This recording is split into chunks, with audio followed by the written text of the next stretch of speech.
ஹே ஃபோக்ஸ், இப்போ நாம் பெங்களூரில் இருக்கோம். இங்கேருந்து கோவா போக போகிறோம். கோவா நிறைய பேரோட பக்கெட் லிஸ்ட்டில் இருக்க ஒரு முக்கியமான ஒரு பிளேஸு. ஸோ இந்த வீடியோவில் நீங்கள் எல்லோரும் என் கூட வெர்ச்சுவலாக ட்ராவல் பண்ண போகிறீங்க. என்னோட பேர் Yuvanesh. Welcome to my channel. பக்கத்தில் இருக்கிறது என்னோட ஸ்கூல்மேட் ஆக்சுவலாக. ஸோ ஸ்கூல் டைம்லேருந்தே நானும் இவரும் திக் ஃப்ரெண்ட்ஸ். வால்பாறை போகிறது தான் ஆக்சுவலாக எங்களோட பிளானு. ஆனால் திடீர்னு பிளானை மாற்றி கோவா போகலான்னு அவர் தான் நம்மளை கூட்டுன்னு வந்துட்டார்.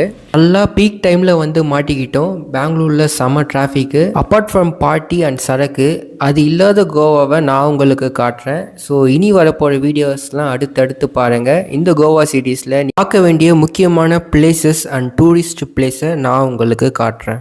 இப்போ நம்ம எங்கே போகிறோம்னா ஆக்சுவலாக வந்து மெஜஸ்டிக் பஸ் ஸ்டாண்ட் போகிறோம். ஸோ மெஜஸ்டிக் பஸ் ஸ்டாண்ட்லேருந்து மெட்ரோ பிடிச்சி யஷ்வந்த்பூர் மெட்ரோ ஸ்டேஷன் போனோம். இப்போ நம்ம மெஜஸ்டிக் மெட்ரோ ஸ்டேஷனில் இருக்கோம். ஆனால் வந்து மெட்ரோ ஸ்டேஷன் கொண்டுன்னு வந்தது உண்மையிலே ரொம்ப நல்ல விஷயங்க. நீங்கள் டிராஃபிக்கில் மாட்டாமல் ஒரு பிளேஸ்லேருந்து இன்னொரு பிளேஸ் போகணுன்னா கண்டிப்பாக சிட்டியில் பொறுத்த வரைக்கும் மெட்ரோ சூஸ் பண்ணுறது தான் பெஸ்ட்டு. ஒரு சாக்லேட் ஷாப் வச்சுருக்காங்க கைஸ். ஸோ நீங்கள் இந்த சாக்லேட் ட்ரை பண்ணியிருந்தீங்கன்னா கீழே கமெண்டில் சொல்லுங்கள். நான் நெக்ஸ்ட் டைம் வரும்போது ட்ரை பண்ணுறேன். ஸோ இப்போ நமக்கு வந்து டைம் இல்லை, நம்ம ட்ரெயின் மிஸ் பண்ணாமல் பிடிச்சே ஆகணும். ட்ரெயின் வந்து பேஸ்மெண்ட்டில் இருக்குது. ஸோ நம்ம பேஸ்மெண்ட்டுக்கு போவோம். பெங்களூரில் டோட்டலாகவே ஒரு 5-6 டைம்ஸ் தான் நான் வந்து இருப்பேன். ஸோ அதனால் நமக்கு பெருசாக எதுவும் ரூட்டு தெரியாது. ஸோ நம்ம நண்பருக்கு தான் ரூட்டு தெரியும். அவர் தான் நமக்கு கைடு. ஆக்சுவலாக நம்ம ட்ராவல் பண்ண போகிற ட்ரெயின் பார்த்தீங்கன்னா வாஸ்கோ ட காமா எக்ஸ்பிரஸ். இந்த ட்ரெயின் யஷ்வந்த்பூர்லேருந்து கிளம்பும். இந்த ட்ரெயினோட ஸ்லீப்பர் ஃபேர் பார்த்தீங்கன்னா 380 வரும். அண்டு 3A வந்து 1025 அண்ட் 2A வந்து 1445 ருபீஸ் வரும். இந்த ட்ரெயின் பார்த்தீங்கன்னா மத்தியானம் 3 மணிக்கு பெங்களூர்லேருந்து கிளம்பும். அண்ட் அடுத்த நாள் விடிய காலையில் 3:30 மணிக்கு கோவாவில் ரீச் ஆகும். இப்போ ஜேர்னி ஹவர்ஸ் பார்த்தீங்கன்னா 12 hours 30 minutes. பட் சம்டைம்ஸ் எக்ஸ்டெண்டும் ஆகலாம் ட்ரெயின் டிலே ஆகிறதுனால. சென்னையிலேருந்து கோவாவுக்கும் ட்ரெயின் இருக்குது. ஆனால் வந்து அதை புக் பண்ணோன்னா நீங்கள் ரொம்ப ஏர்லியாக புக் பண்ணணும். பெங்களூர்லேருந்து நீங்கள் கோவாவுக்கு டிக்கெட் புக் பண்ணிங்கன்னா உங்களுக்கு டிக்கெட் கன்ஃபார்மாக கிடச்சிடும். நீங்கள் உங்கள் கோவா ட்ரிப்பை ஏர்லியராக பிளான் பண்ணிங்கன்னா சென்னையிலேருந்து டிக்கெட் புக் பண்ணிக்கோங்க. அண்ட் கிட்டத்தில் பிளான் பண்ணிங்கன்னா பெங்களூர்லேருந்து டிக்கெட் புக் பண்ணிக்கோங்க. ஃபோக்ஸ், இப்போ நம்ம யஷ்வந்த்பூர் ஜங்ஷன் வந்துட்டோம். ஸோ இங்கேருந்து தான் நமக்கு ட்ரெயின். இப்போ டைம் ஒரு 2 o'clock ஆகும். ட்ரெயின் ஏறதுக்கு முன்னாடி நம்ம லஞ்சு சாப்பிட்ணும். இப்போ நான் பெங்களூர் வந்தாலும் சாப்பிட்ற ஒரே ஃபுட்டு மோஸ்ட்லி மசால் தோசை தான். கர்நாடகாவில் எல்லா இடத்துலையும் மசால் தோசை சூப்பராக இருக்கும். பெங்களூர் வந்தீங்கன்னா கண்டிப்பாக ஒரு வாட்டி மசால் தோசை ட்ரை பண்ணி பாருங்கள். நம்ம ட்ராவல் பண்ணுற ரூட்டில் தான் தூத் சாகர் வாட்டர் ஃபால்ஸ் வரும். ஸோ அந்த இடத்த நம்ம மிட் நைட் டைமில் தான் கடப்போம். முடிஞ்சா அந்த இடத்த நான் காட்ட ட்ரை பண்ணுறேன். பெங்களூரில் நம்ம ட்ரை பண்ண வேண்டிய ஃபுட்ஸ் அண்ட் ரெஸ்டாரண்ட்ஸ் நிறையவே இருக்குது. அண்ட் அதை பற்றின வீடியோ வேணுன்னா கண்டிப்பாக கீழே கமெண்ட் பண்ணுங்கள். நம்ம அதை போய் ஒரு நாள் எக்ஸ்ப்ளோர் பண்ணி வீடியோ போடுவோம். முடிஞ்ச அளவுக்கு நீங்கள் ட்ராவல் பண்ணும்போது உங்களோட லக்கேஜை கம்மியாகவே எடுத்துன்னு வாங்க. அதான் உங்களுக்கு ரொம்பவே கன்வீனியண்ட்டாக இருக்கும். நம்ம நண்பர் வேறு 2 பேக் எடுத்துன்னு வந்திருக்காரு. இதான் ஃபோக்ஸ், நாம் கோவாவுக்கு ட்ராவல் பண்ண போகிற வாஸ்கோ ட காமா எக்ஸ்பிரஸ். நம்ம டிக்கெட் புக் பண்ணது ஸ்லீப்பர் கோச்சு தான். ஸோ உள்ளே போயிட்டு நம்ம சீட்டை பிடிக்கலாம். இன்றைக்கி ரொம்ப லக்கி டே தான் நினைக்கிறேன். நாங்கள் படிக்கட்டிலேருந்து கீழே இறங்கின உடனே நம்ம கோச் SY கோச் இருக்குது.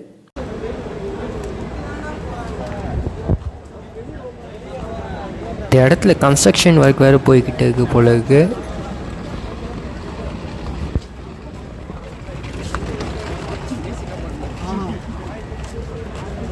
இதுதான் ஃபோக்ஸ் நமக்கு அலாட் பண்ண seat. Side upper and side lower. நான் புக் பண்ணும் போதே ப்ரிஃபரன்ஸில் side lower and side upper தான் கொடுத்துருந்தேன். ஸோ அதே மாதிரியே நமக்கு அலாட் ஆகிடுச்சு. லஞ்சுமே நம்ம முடிச்சிட்டோம். ஆளுக்கு 2 சப்பாத்தி சாப்பிட்டு வந்துட்டோம். அண்ட் வழியில் கொஞ்சம் ஸ்நாக்ஸும் வாங்கி வந்திருக்கோம். நீங்கள் தனியாக ட்ராவல் பண்ணாலும் சரி, இல்லைன்னா ஒரே ஒரு ஃப்ரெண்டு கூட ட்ராவல் பண்ணிங்கன்னா கண்டிப்பாக நீங்கள் சைடு லோயர் இல்லைனா சைடு அப்பர் பத்து புக் பண்ணுங்கள். அதான் உங்களுக்கு ரொம்பவே கன்வீனியண்ட்டாக இருக்கும். நான் தனியாக சோலோ ட்ராவல் பண்ணனா கூட சரி, எப்போவுமே சைடு அப்பர் தான் நம்ம சீட்டு. நண்பர்கிட்ட கொடுத்து வீடியோ எடுக்க சொன்னேன். அவர் ரொம்பவே கஷ்டப்பட்டு வீடியோ எடுத்துக்கிட்டு இருக்காரு. ட்ரெயின் ஆர்டர் அடிச்சிட்டாங்க. ஸோ இன்னும் கொஞ்சம் நேரத்தில் ட்ரெயின் எடுத்துடுவாங்க. ஸோ நம்ம ட்ரெயின் எடுத்தாச்சு கைஸ். கோவா போகிறது எல்லாரோட ட்ரீமாகவே இருக்கும். அண்ட் அந்த ஊருக்கு மட்டும் நீங்கள் எப்போ உங்கள் ஃப்ரெண்ட்ஸோட பிளான் பண்ணிங்கனாலும் வந்து மோஸ்ட் ஆஃப் த டைம் அந்த பிளான் ட்ராப் அவுட் ஆக தான் நிறைய சான்ஸ் இருக்குது. நீங்கள் எப்போவுமே கோவா போகிறதுக்கு ட்ரை பண்ணுறீங்கன்னா 1 month பிஃபோர் ஆர் 2 month பிஃபோர்லாம் பிளான் பண்ணாதீங்க. அப்படி பிளான் பண்ணிங்கன்னா அந்த பிளான் சக்ஸஸ் ஆகவே மாட்டேங்குது. நான் நிறைய வாட்டி பார்த்துட்டேன். அதுக்கு முக்கியமான என்ன ரீசன் பார்த்தீங்கன்னா கண்டிப்பாக உங்கள் ஃப்ரெண்ட்ஸு தான். யாருன்னா ஒருத்தர் கண்டிப்பாக சொதப்பிடுவாங்க, இல்லைன்னா வரமாட்டேன்னு சொல்லிவிடுவாங்க. அன்லெஸ் நீங்கள் ஃப்ளைட்டில் போகிறதுனா மட்டும் ஒரு 2 month அல்லது 3 month பிஃபோர் பிளான் பண்ணி நீங்கள் போங்க. அப்படி இல்லைன்னா ஒரு 5 days இல்லைனா 10 days பிஃபோர் பிளான் பண்ணுங்கள். கண்டிப்பாக உங்கள் பிளான் சக்ஸஸ் ஆகும். சாப்பிட்டு 1 hour கூட ஆகலை, ஆனால் ட்ராவல் பண்ணும்போது கண்டிப்பாக உங்களுக்கு உடனே பசி எடுத்துக்கும். ஸோ வாங்கி வந்த லஸ்ஸியை நம்ம இப்போ குடிப்போம். இந்த லஸ்ஸி நல்லா தான் இருந்துச்சு. என்ன கொஞ்சம் திக் கன்சிஸ்டன்சியாக இருந்தால் இன்னும் இந்த லஸ்ஸி ரொம்பவே சூப்பராக இருந்திருக்கும். நம்ம எப்போவுமே கடையில் வாங்க குடிக்கிற லஸ்ஸி தாங்க நல்லா திக் கன்சிஸ்டன்சியாக நல்லா இருக்கும். பட் இது வந்து ஓகேவாக தான் இருக்குது. என்னோடய ஃபேஸ் ரியாக்ஷனை வச்சே நீங்கள் தெரிஞ்சுக்கலாம்.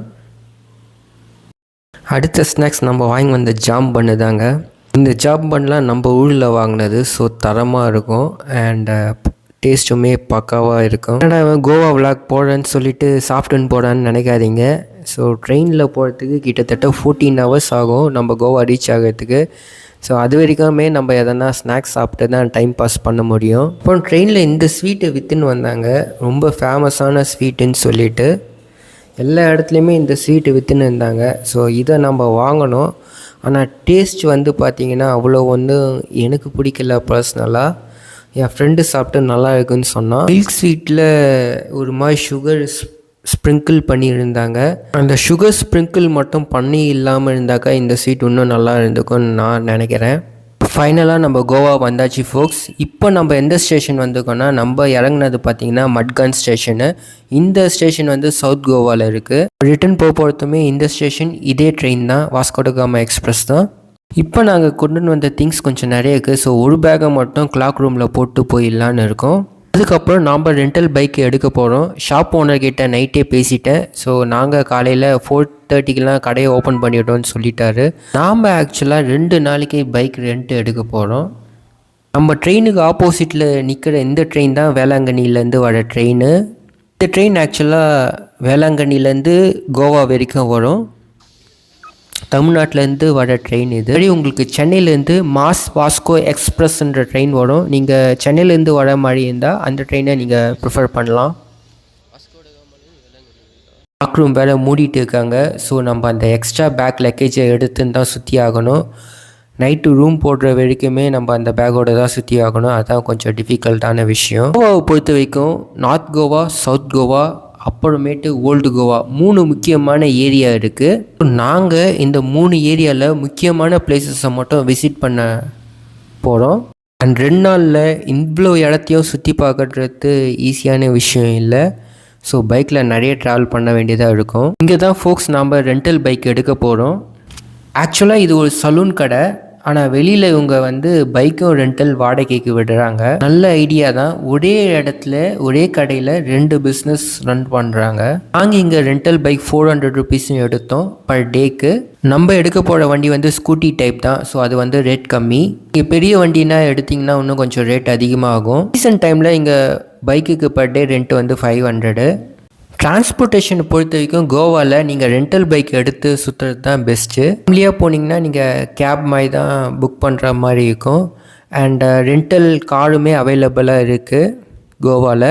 நாம் இப்போது ஹோண்டா ஆக்டிவா தான் எடுத்துருக்கோம். அண்ட் முக்கியமான ஒரு விஷயம், வண்டி நீங்கள் எடுக்கிறதுக்கு முன்னாடி ஒரு வீடியோ எடுத்துக்கோங்க. அண்ட் எதுவும் ஸ்க்ராட்ச் கிச் தான் செக் பண்ணிக்கோங்க. அதே மாதிரி நம்பர் பிளேட் வந்து பிளாக் போர்டில் ஒயிட் கலரில் எழுதியிருப்பாங்க. அந்த வண்டி மட்டும்தான் வந்து ஆத்தரைஸ்ட் வண்டி, ரெண்டல் பைக்குக்குன்னு இருக்க வண்டி. நீங்கள் வண்டி எடுக்கும்போது நம்பர் பிளேட்டை செக் பண்ணி எடுங்க, இந்த சேம் கலர் இருக்கான்னு சொல்லிட்டு. அப்படி இல்லைன்னா நீங்கள் டிராஃபிக் போலீஸ்கிட்ட கண்டிப்பாக மாட்டிப்பீங்க. அண்ட் அவங்க உங்களுக்கு ஹெவியாக ஃபைன் போடுவாங்க. நம்ம வண்டியை தரவாக செக் பண்ணிட்டோம், அவங்கக்கிட்டே காட்டிட்டோம் எங்கெங்கே ஸ்க்ராட்ச் இருக்குதுன்னு சொல்லிவிட்டு அவங்களும் பார்த்துக்கிட்டாங்க. ஒரு சேஃப்டிக்கு நம்மளும் வீடியோ எடுத்து வச்சுக்கிட்டோம். இல்லை அவங்க பெட்ரோல் சுத்தமாக ட்ரைவ் பண்ணி தான் வச்சுருப்பாங்க, நம்ம தான் பெட்ரோல் போட்டுன்னு போகிறதா இருக்கும். இப்போதைக்கு பெட்ரோல் பங்க் எங்கன்னு மேப்பில் போட்டு செக் பண்ணி பெட்ரோல் போட்டுன்னு நம்ம ட்ராவலை ஸ்டார்ட் பண்ணலாம். நம்ம ஸ்டேஷன் பக்கத்துலேயே 1 கிலோமீட்டருக்குள்ளே தான் இந்த பெட்ரோல் பங்க் இருக்குது. நீங்கள் கூகுள் மேப்பில் பெட்ரோல் பங்க்கு சர்ச் பண்ணாக்கா இந்த பெட்ரோல் பங்க்கு காட்டிட்டோம். எனக்கு தெரிஞ்சு நம்ம ஊரோட இங்கே பெட்ரோல் விலை ஜாஸ்தியாக தான் இருக்குது. கண்டிப்பாக ₹1 ₹2 டிஃப்ரெண்ட் வரும்னு நினைக்கிறேன். நாம் இப்போ ஒரு 400 ருபீஸ்க்கு மட்டும் பெட்ரோல் ஃபுல் பண்ணிக்கிட்டோம். கோவா உள்ளே போயிட்டு தேவைன்னா அங்கே போட்டுக்கலாம். இதுவே இன்றைக்கி சுற்றுறதுக்கு எனஃபாக இருக்கும்னு நினைக்கிறேன். வாங்க ஃபோக்ஸ், இப்போ நம்ம சவுத் கோவாலேருந்து நார்த் கோவாவுக்கு ட்ராவல் பண்ணிட்டு போயிட்டு இருக்கோம். டைம் இப்போ ஒரு ஆல்மோஸ்ட் 5:30ன்ற ரேஞ்சில் இருக்கும். கோவாவோட பியூட்டியே இந்த இடத்துல ஃபாரஸ்ட்டும் இருக்கும், ஹில்ஸ் ரேஞ்சும் இருக்கும் அண்ட் பீச்சும் இருக்கும். இது மூணுமே கலந்த இடம் தான் கோவா. கூகுள் மேப்பில் கிட்டத்தில் ஒரு ஐலாண்டு காட்டுது. ஸோ அந்த ஐலாண்டுக்கு தான் இப்போ நம்ம போயிட்டு இருக்கோம். ஐலாண்ட் பேர் பார்த்தீங்கன்னா ஜசின்டோ ஐலாண்டுன்னு வருது. நான் ப்ரொனன்சியேஷன் கரெக்டாக பண்ணுறேனான்னு தெரியல. ஸ்க்ரீனில் நான் அதோட நேம் போடுறேன், பார்த்துக்கோங்க. கோவாவை ஒரு காலத்தில் போர்ச்சுகீஸ் தான் ரூல் பண்ணிகிட்டு இருந்தாங்க. ஸோ அதனால் most of the area and எல்லாத்துக்குமே அவங்களோட போர்ச்சுகீஸ் நேம் தான் வச்சுருப்பாங்க. இந்த ஐலாண்டில் 19th செஞ்சுரியில் கட்டின ஒரு சர்ச்சு ஒன்று இருக்குது. இந்த சர்ச் பேர் தான் சாவோ ஜசின்டோ சர்ச். அந்த ஜசின்டோ நேமை தான் இந்த ஐலாண்டுக்கும் வச்சுருக்காங்க. மேபி ஜசின்டோன்றவர் யாருன்னா ஒரு ஃபாதராக கூட இருக்கலாம், எனக்கு சரியாக தெரியல.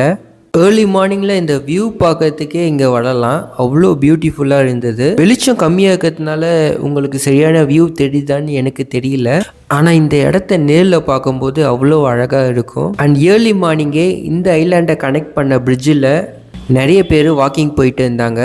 அண்ட் இந்த பிரிட்ஜிலையுமே கீழே நிறைய குப்பையை பார்க்க முடிஞ்சது. ஏன் தான் நம்ம ஜனங்க இப்படி ரோட்டில் குப்பை போடுறாங்கன்னு எனக்கு தெரியல. கோவா போனீங்கன்னா நீங்கள் பார்க்க வேண்டிய முக்கியமான விஷயம் சன்செட்டு தான்.